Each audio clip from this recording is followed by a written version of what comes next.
So in this case, both pictures have to be the same size. One simply replaces the other, and then it's very easily detectable. In the more general case, you wouldn't do that. You would read bits from your hidden file and just stuff them in the least significant bits. And so even if someone were to look at slices, which we're going to do in a second, you wouldn't see another image. You would just see kind of random-looking bits. Here's another way to detect it with a histogram. That's just a count of byte values. So here we go. You can see the pointer up there, right, on the screen. So over here is the count of zeros. Over here is the count of 255s and everything in between. So 128 is somewhere in there. So here's the mandrel histogram. And this is the full color image. This is all three colors together.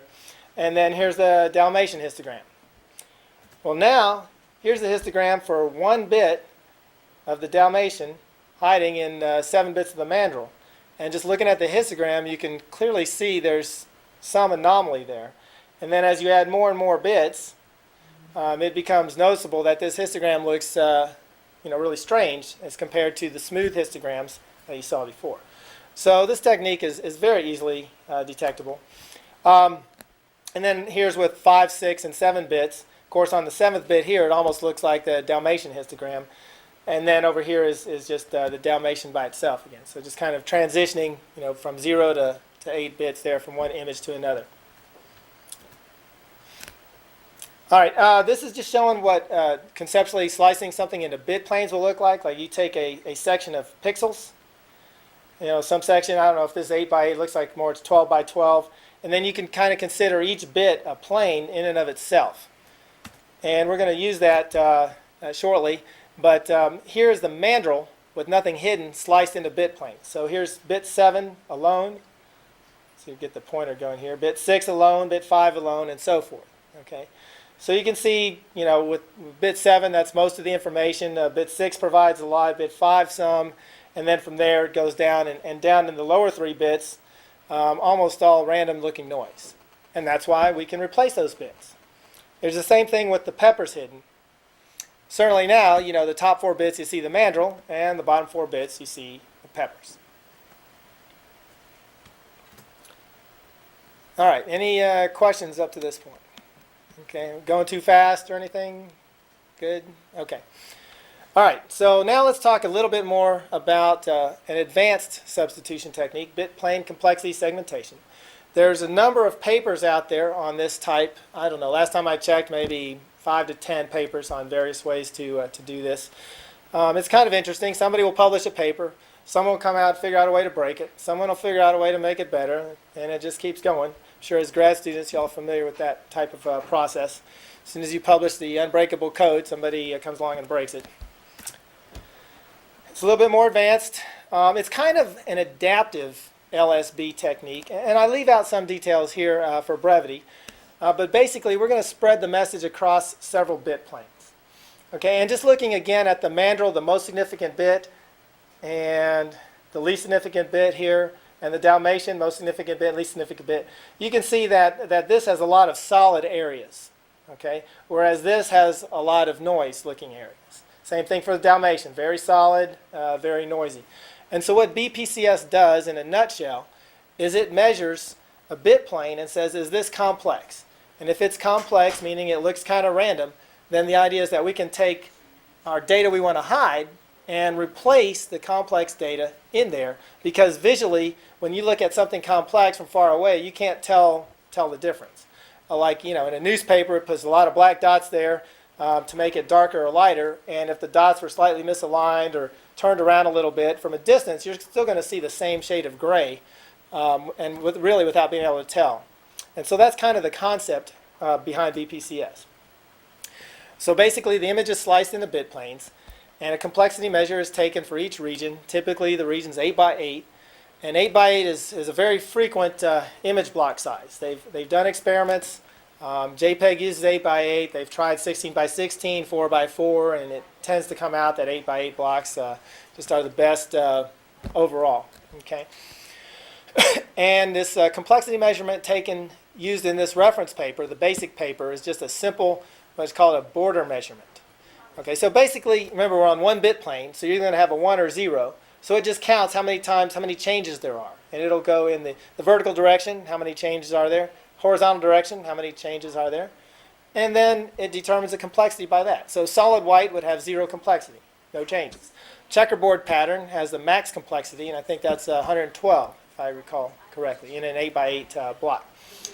And so they use this complexity measurement and say, okay, is this complex? If it's not, then we go on to the next 8x8 block.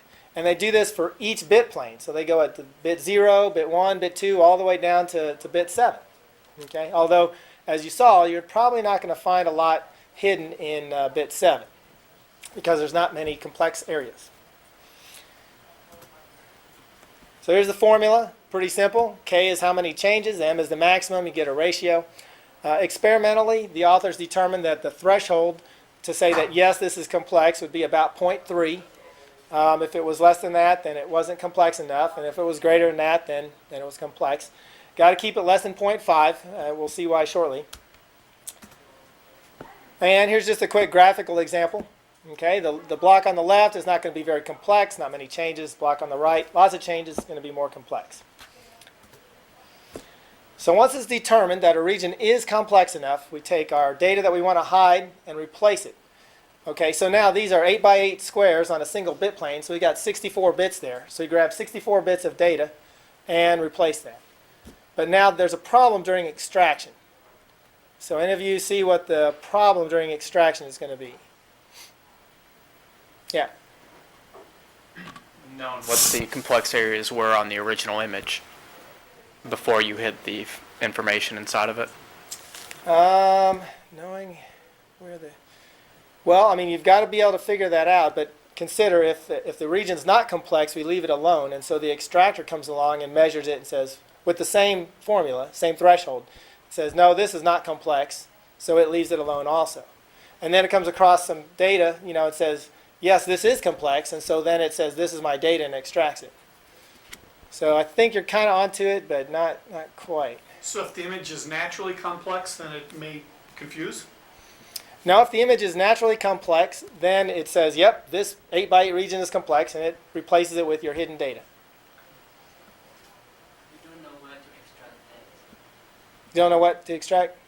It extracted the hidden data, because the complexity is now not the original complexity of the original picture, but now it's the complexity of your hidden data. That's exactly right. That's exactly right. When you hide your data, what if your original data is not complex? Now the extractor comes along and says, nope, this is not complex, and throws it out.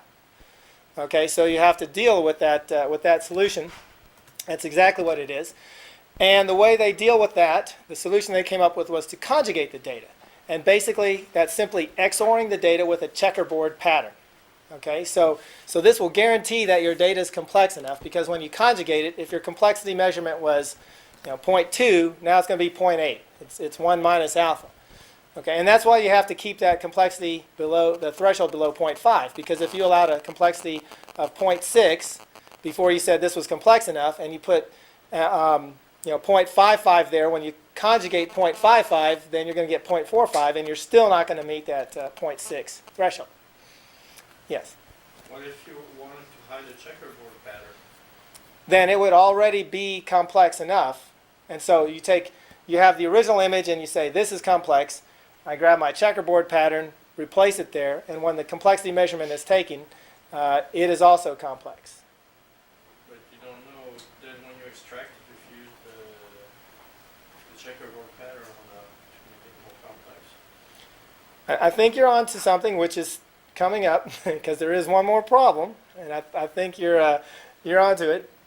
And that is, how do you know which data sections were conjugated? Okay. I'll get to that in just a second. This slide just kind of shows what the XOR process looks like. Here's the regular block of data, and here it wasn't complex enough. Here's the checkerboard pattern, and here's what it looks like XORed. So clearly XORed, it's very complex. And so what you're getting at is, well, which ones are conjugated and which ones are not? And that is a definite problem. The way these authors chose to solve that problem was they took one of the bits out of the matrix. It's 8x8, so there's 64 bits. Decided we're going to take the 64th bit and set that to 0 or 1 based on whether it's been conjugated or not. Okay, kind of